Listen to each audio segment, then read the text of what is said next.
और जल्दी से करना है क्वेश्चन। डिटरमिनेंट मैक्सिमम क्वेश्चन आप जो देखोगे ना पुराने हो जाएंगे इस थ्योरी से जितनी हमने पढ़ी, क्योंकि कॉम्प्रिहेंसिव थ्योरी है, उसमें फजूल कुछ नहीं है, जो आता है जो ट्रेंड है वही पूछेंगे। और आप देखोगे जितने क्वेश्चन हम करेंगे ना over the years over the semesters इसी थ्योरी से कवर हो जाए।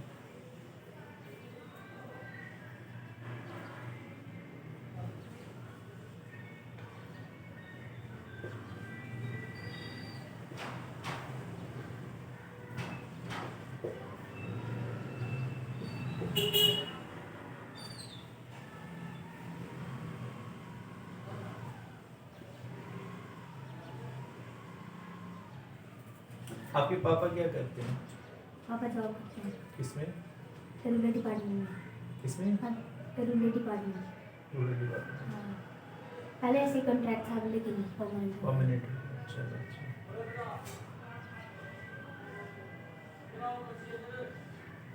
कब परमानेंट हुआ? थोड़ा टाइम हो गया। अच्छा।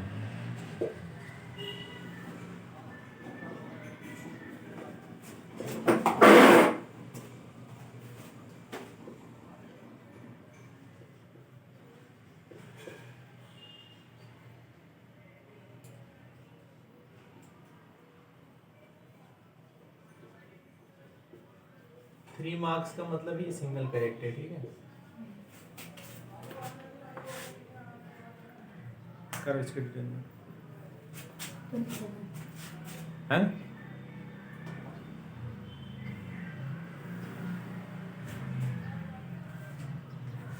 मैंने आपको ऐसे जैसे क्वेश्चन करवाया है क्या? 27 आएगा ना इसका आंसर। -27 कैसे? माइनस में ना आएगा, ये इसमें वाला फॉर्मूला लगे ना, a स्क्वायर माइनस बी, हाँ -27 आएगा, a square minus B square फिर उसकी होल पावर n। ये डेल्टा 6 है ना हमारे पास, a स्क्वायर माइनस बी स्क्वायर लेकिन देखना इसका 1 2 3 4 5 इवन के लिए वही होता है a square minus b square whole power n। a square कितना है? 1। हाँ, 1 स्क्वायर माइनस 2 का स्क्वायर फिर इसकी पावर 3 आएगी, क्योंकि डेल्टा 6 है ना तो 2 × 3। हाँ 1 माइनस 4 की मानेगा -3। देखो कितना जल्दी हो गया क्वेश्चन फार्मूले से।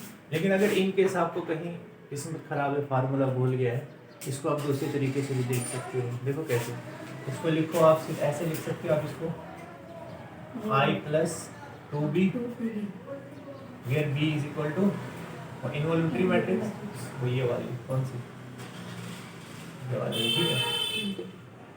अब इसकी आइगन वैल्यूज फाइंड करो।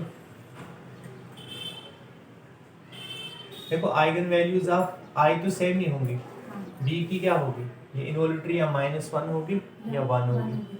अब देखो इसकी ट्रेस कितनी है, इसकी ट्रेस 0 है, इसकी ट्रेस कितनी होगी 0। देखो ये वाले तो सारे मिसिंग है, ये यहाँ से होगा, इसके डायगोनल के अलावा कोई भी नहीं होगा, तो ट्रेस 0 है, इसका मतलब 3 इसमें आइगन वैल्यूज 1 होंगी और 3 -1 होगी, सो दैट उनका सम 0 हो जाए। तो आइगन वैल्यूज क्या होगी b की 3 + 1 एंड 3 -1, ठीक है। तो इन आइगन वैल्यू से आप इसकी आइगन वैल्यू देख सकते हो, किसकी, इस मैट्रिक्स की।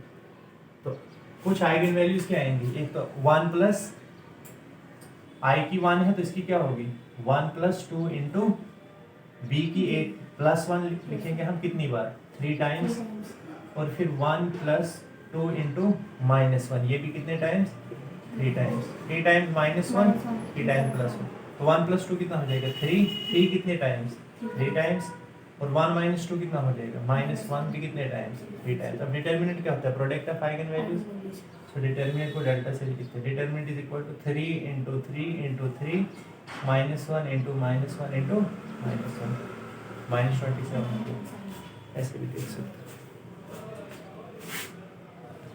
बट अगर फार्मूला याद है तो गुड।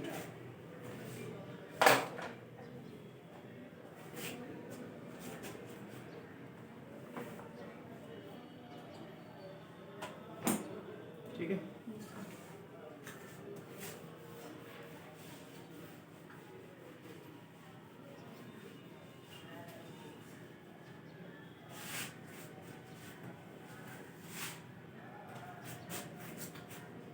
देखो 2011 में पूछा हुआ है और 2011 में ही पूछा हुआ दूसरा question. Suppose the matrix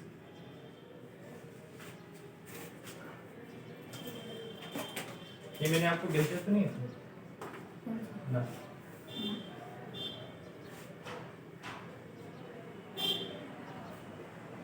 books नहीं ली आपने यहाँ पे? सर बुक्स ऑनलाइन थी वो सारी, तो जैसे मैं बोलती कि अभी एग्जाम वाला खत्म होता है फिर मैं मतलब उसका एग्जाम के साथ क्या प्रिपरेशन? उसके बाद स्टार्ट करेंगे। अब ये मानो आप जंग में हो, अभी जंग में ये नहीं सोचते हैं कि अभी हम सो जाते हैं तो दुश्मन के साथ सुबह लड़ेंगे। दुश्मन आ जाएगा, आपका सारा कुछ लूट के चला जाएगा। और वो सबसे बड़ा दुश्मन हमारा टाइम है। टाइम नहीं करता किसी को भी। ये जो वक्त है ना, यानी कुछ कहते हैं हिंदी में बोलते हैं बलवान होता है समय, ताकतवर होता है। यही असल में हमारा एसेट है वक्त, तो इसकी हम कदर नहीं करते और इसकी कोई हमें एक्सचेंज वैल्यू भी नहीं है। वक्त के बदले आपको कुछ दूसरी चीज इस्तेमाल कर सकते हैं इसकी जगह।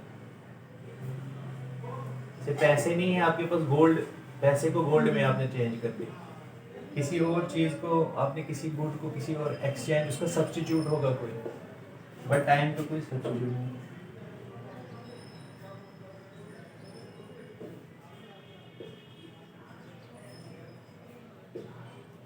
मैट्रिक्स वाला टॉपिक कंप्लीट हो गया हम बस एक लेक्चर बचता है, एक एंड दो लेक्चर। ये मान लो आप जब लीनियर अलजेब्रा भी आपको कंप्लीट हो जाएगा ना, मैट्रिक्स और लीनियर अलजेब्रा, इन दो को अगर आप अच्छे से करोगे ना, जैसे मैंने पढ़ा है उसमें थोड़ा सा खुद भी सप्लीमेंट करके प्रीवियस ईयर क्वेश्चन वगैरह करके, आपके तकरीबन 70-75 नंबर सिक्योर हो जाते हैं, 70 से 75। और मैंने आपको कहा था कि नेट आपका आराम से ओपन कैटेगरी में 90-95 पे हो जाता है।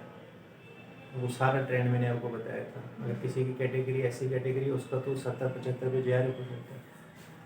फिर ओपन कैटेगरी का टोटल JRF 110 से ऊपर उसका भी JRF हो जाता है। तो 70-75 सिर्फ इन दो कंपोनेंट्स का। हम सबसे पहले वो कंपोनेंट्स करेंगे जो स्कोरिंग है। जैसे अभी हमने ये ख़त्म हो जाएगा, उसके बाद हम वो करेंगे रियल एनालिसिस पे। रियल एनालिसिस भी स्कोरिंग कंपोनेंट है। उसके बाद हम वो करेंगे कॉम्प्लेक्स एनालिसिस पे। रियल और कॉम्प्लेक्स को ख़त्म करके फिर हम आएंगे मॉडर्न अलजेब्रा पे। मॉडर्न अलजेब्रा से जो डिफरेंशियल इक्वेशन है वो लंबा प्रोसेस, वो लास्ट पे रखेंगे, वो लास्ट पे करेंगे।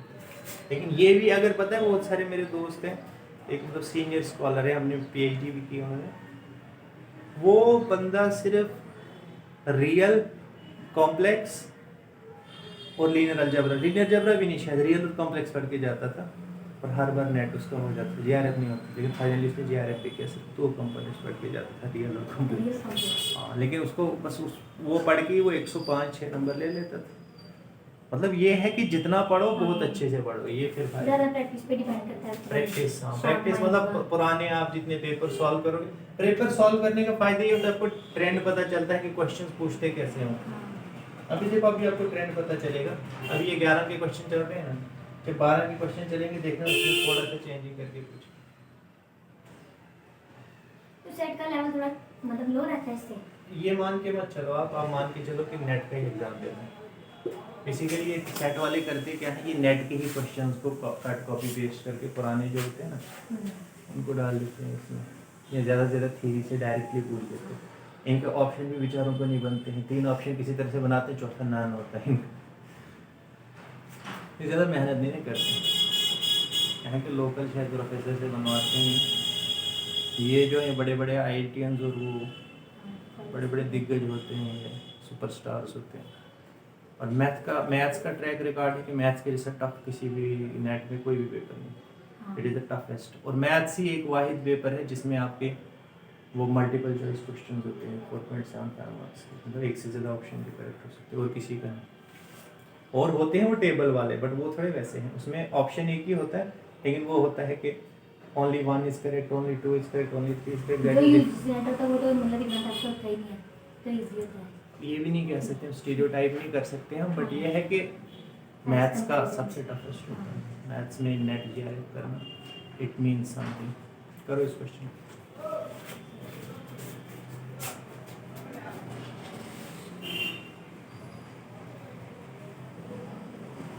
दिसंबर 2011।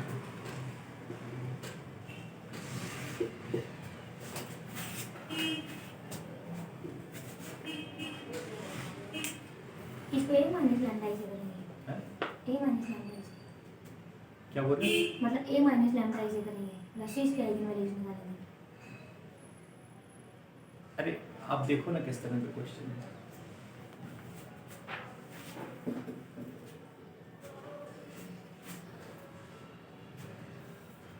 समझो क्वेश्चन को खुद से, मैं तो करवाऊंगा ही बाद में। आपको एक ही आइगन वैल्यू दी है, हमेशा से रूल यही है कि अगर एक ही आइगन वैल्यू दी है ना और आपसे पूछ रहा है मतलब दो आपसे मिसिंग रखी है, तो एक छुपी होती है हमेशा उसकी सिंगुलैरिटी, वो कहीं ना कहीं सिंगुलर मैट्रिक्स होती है, तो वहाँ से आपको आइडिया मिल जाता है कि कम से कम एक आइगन वैल्यू उसकी क्या होनी चाहिए, जीरो, एक से ज़्यादा भी हो सकती है, लेकिन उसके लिए पहले आपको देखना पड़ेगा कि क्या वो सिंगुलर मैट्रिक्स है भी या नहीं। अब अगर सिंगुलर मैट्रिक्स फाइंड करना है तो एक तरीका तो ये है कि पूरे का डिटर्मिनेंट फाइंड करो, तो थोड़ा लंबा तरीका है, देखो वैल्यूज़ कितनी बड़ी बड़ी, तो फिर ऐसा करो कि वो एलिमेंट्री रो ट्रांसफॉर्मेशन लगाओ, ठीक है। एलिमेंट्री रो ट्रांसफॉर्मेशन से आपका डिटर्मिनेंट जो है उसकी मतलब अगर डिटर्मिनेंट नॉन जीरो होगा, जो आपने एलिमेंट्री ट्रांसफॉर्मेशन पढ़ी थी उसमें फ़र्क क्या पड़ता है डिटर्मिनेंट पे, मान लो अगर रो ट्रांसफॉर्मेशन करते हो आप, उससे डिटर्मिनेंट पे क्या फ़र्क पड़ता है, अगर डेल्टा है वो माइनस डेल्टा हो जाता है, कॉलम ट्रांसफॉर्मेशन से डेल्टा से माइनस डेल्टा हो जाता है, ठीक है। मतलब नॉन जीरो वैल्यू है तो नॉन जीरो ही होगी, जीरो है तो जीरो ही होगी।